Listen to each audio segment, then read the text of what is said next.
की चाल पर एक चेक हम यहाँ पर ले लेते हैं, जहाँ पर क्लियरली हम देख रहे हैं कि जो 3 दिन की हमने लगातार तेज़ी देखी वहाँ पे ब्रेक लगता हुआ, और फिलहाल हम देख रहे हैं कि 23,233 के लेवल बाजार में आते हुए दिखाई दे रहे हैं। आप देखिए बैंक निफ्टी लगभग 700 अंकों के पार की कमजोरी के साथ 1.5% नीचे 48,553 के लेवल्स, 320 अंक नीचे सेंसेक्स, और 76,716 आधे % की कमजोरी के साथ यहाँ पे कारोबार होता हुआ दिखाई दे रहा है।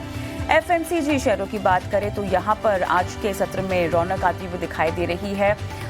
मैरिको और नेस्ले जैसे कुछ काउंटर्स है जहाँ पर हम देख रहे हैं कि अच्छी खासी तेज़ी के साथ कारोबार हो रहा है। लेकिन अगर आप IT काउंटर्स देखें तो इन्फोसिस यहाँ पे 5.5% नीचे, विप्रो में भी हम देख रहे हैं कि कमजोरी लगभग 2% की आती हुई दिखाई दे रही है। मेटल शेयरों में आज के सत्र में हमें तेज़ी दिखाई दे रही है। टाटा स्टील, हिंडाल्को जैसे कुछ काउंटर्स हैं जो तेज़ी में कारोबार कर रहे हैं। बाजार की ब्रेथ, मार्केट ब्रेथ देखिए, 1208 एडवांसेस हैं, 1374 यहाँ पर डिक्लाइंस दिखाई दे रहे हैं। लूजिंग टॉप लूजर्स में हम देख रहे हैं कि इन्फोसिस तो है ही लगभग 5.5% टूटा हुआ। एक्सिस बैंक हम देख रहे हैं 4.5% की गिरावट के साथ यहाँ पर कारोबार कर रहा है। श्रीराम फाइनेंस लगभग 2.5% नीचे, Kotak bank, Wipro, ICICI bank लगभग 2 से 2.25% की कमजोरी के साथ कारोबार करते हुए दिखाई दे रहे हैं। BPCL यहाँ पर तेजी की अगर हम जाएं जहाँ पर खरीदारी होती हुई दिखाई दे रही है तो 3% ऊपर BPCL RIL, जो कि आज मेरे ख्याल से one of top active stocks भी बना हुआ है, और वहां पर 3% की तेजी। BEL 2.5% ऊपर, पावर ग्रिड, नेस्ले, कोल इंडिया में भी हम देख रहे हैं लगभग 2 से 2.25% की तेजी के साथ कारोबार हो रहा है। लेकिन चलिए, ये वक्त हो चला है मिड डे मार्केट का भी, और ऐसे में हमारे सहयोगी अंश भिलवार भी हमारे साथ जुड़ गए हैं। अंश, बताइए यहाँ पर मिड डे मार्केट एक्शन किस तरह से बदल रहा है बाजार का? बिल्कुल, शुरुआत सबसे निफ्टी से करेंगे। निफ्टी में देखें तो आज थोड़ी सी बिकवाली होती हुई नजर आ रही है। 3 सेशन से हमें लगातार खरीदारी दिख रही थी, उसके बाद हमें आज थोड़ी वापस बिकवाली होती हुई नजर आ रही है। लेकिन चार्ट पे देखें तो पिछले 4-5 सेशन से हम देख रहे हैं एक साइडवेज रेंज में फंसा हुआ है। नीचे की तरफ 23,000 तो ऊपर की तरफ 23,400, यही 400 पॉइंट का रेंज है जहाँ पे हमें कंसोलिडेशन एक्सपेक्ट किया जा सकता है। और अगर हम सेक्टरल इंडेक्सेस की बात करें तो बेस्ट परफॉर्मिंग सेक्टर के तौर पे यहाँ पे हमें निफ्टी FMCG इंडेक्स नजर आता है। 4 से 5 सेशन तक इसमें लगातार बिकवाली हो रही थी और आज जाके इसमें अच्छी खरीदारी होती हुई नजर आ रही है। तो कहीं ना कहीं यहाँ पे एक रिवर्सल के साइन भी बनते हुए नजर आ रहे हैं। स्टॉक्स की बात करें तो यहाँ पे हमें मैरिको, गोदरेज कंज्यूमर और नेस्ले जैसे स्टॉक नजर आ रहे हैं जिसमें 1 से 3.5% की तेजी होती हुई नजर आ रही है। वर्स्ट परफॉर्मिंग सेक्टर की बात करें तो यहाँ पे हमें निफ्टी IT इंडेक्स नजर आता है। इंडेक्स ने 1 महीने के निचले स्तर को छुआ है। अगर यहाँ पे हम टॉप ड्रैगर देखें तो मेनली एक्चुअली इन्फोसिस है जो पूरे के पूरे IT सेक्टर को नीचे की तरफ लेता हुआ जाता हुआ नजर आ रहा है। इसके नंबर्स आए थे, नंबर्स इनलाइन थे, इनफैक्ट अच्छे नंबर थे, लेकिन जो वेज इम्पैक्ट है वो आने वाले क्वार्टर में भी इम्पैक्ट कर सकता है। और ऐसे कुछ और रीजंस है जिनकी वजह से इसमें थोड़ा मूड बिगड़ता हुआ नजर आ रहा है बाजार का, जिसके चलते इसमें काफ़ी बिकवाली हो रही है।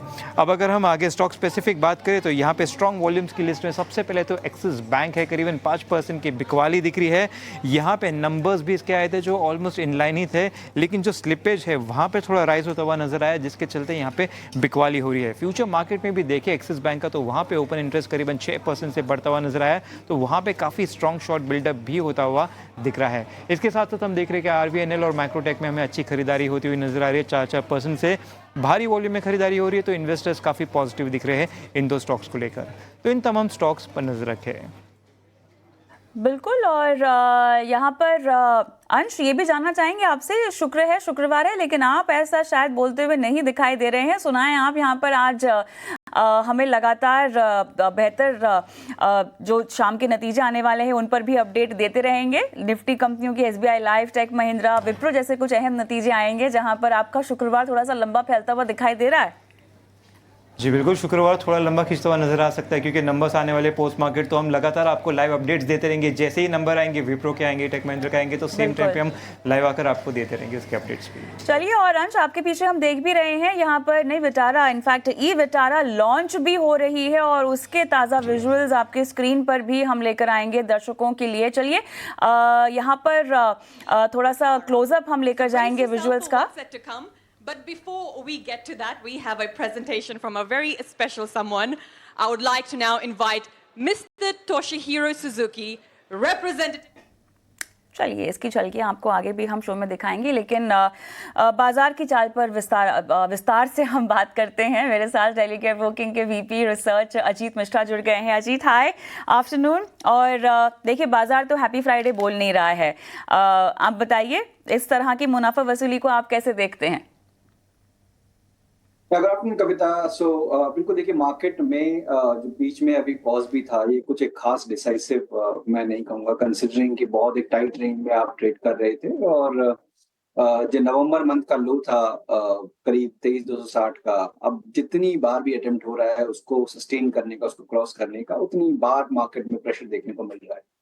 तो इंट्राडे में तो डेफिनेटली आपने 400 तक के लेवल्स ऑलमोस्ट टेस्ट कर लिए हैं, बट क्लोजिंग बेसिस पे अगर आप देखेंगे तो उन्हीं लेवल्स के पास पे मार्केट स्ट्रगल कर रहा है, जो कि नवंबर मंथ के लो जो उसने ब्रेक किए थे। तो ये एक अच्छे साइन नहीं है। और जिस तरीके से अर्निंग की सीजन की शुरुआत हो चुकी है और मिक्स ट्रेंड देखने को मिल रहा है, जैसे कि रिलायंस काफी स्ट्रांगली आज पोजीशनड है, बावजूद इसके कि यहाँ पे आपको आईटी और बैंकिंग में जो प्रेशर है, जिसकी वजह से मार्केट का टोन खराब है।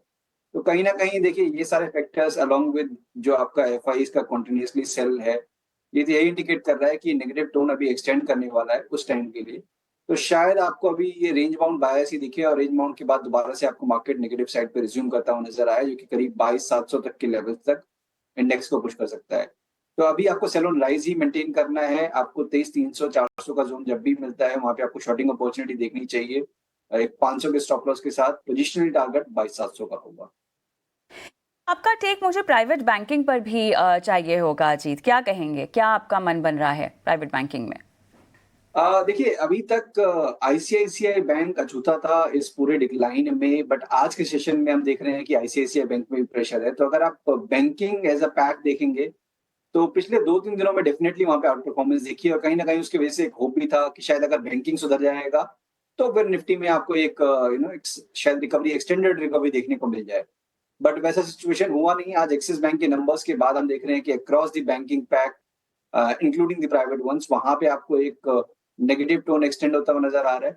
तो बैंकिंग भी कहीं ना कहीं देखिए आपका बैकफुट पे ही है। कोई ऐसा एक सेक्टर नहीं बचा, जबकि रिजल्ट से पहले आईटी एक ऐसा सेक्टर था जहां पे की स्ट्रेंथ बनी हुई थी। अब वहां पे भी आपको एचसीएल टेक, इन्फोसिस, टीसीएस, इन सभी में आपको प्रॉफिट टेकिंग देखने को मिल रही है। तो कहीं ना कहीं अब आपको स्टॉक स्पेसिफिक आना पड़ेगा instead of focusing on any particular sector. चलिए, तो यहाँ पर स्टॉक स्पेसिफिक रणनीति पे ज्यादा फोकस करने की आपको सलाह दी जा रही है। हेवल्स इंडिया को लेकर आपका क्या व्यू बनता है? कविता देखिए, एक काफी स्टडी परफॉर्मर है और पिछले कुछ सालों में इस तरीके से कंपनी ने अपने आप को ट्रांसफॉर्म किया है।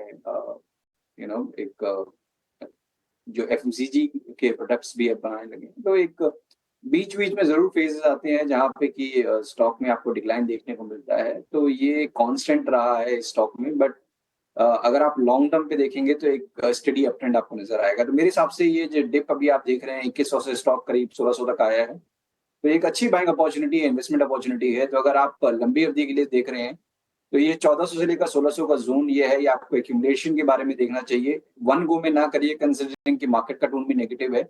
ग्रेजुअली आपको एक्यूमुलेट करना चाहिए। 50% आपने यहाँ पे किया, फिर 1450 के लेवल से अगर आपको दोबारा दिखते हैं, वहां पे आपको ऐड करना चाहिए और उस पोजीशन को होल्ड करिए। तो मान के चलिए कि जैसे कि 6 से 8 महीने का अगर व्यू है, तो दोबारा से 2100 तक के लेवल्स ये स्टॉक रीटेस्ट करने का पोटेंशियल रखता है।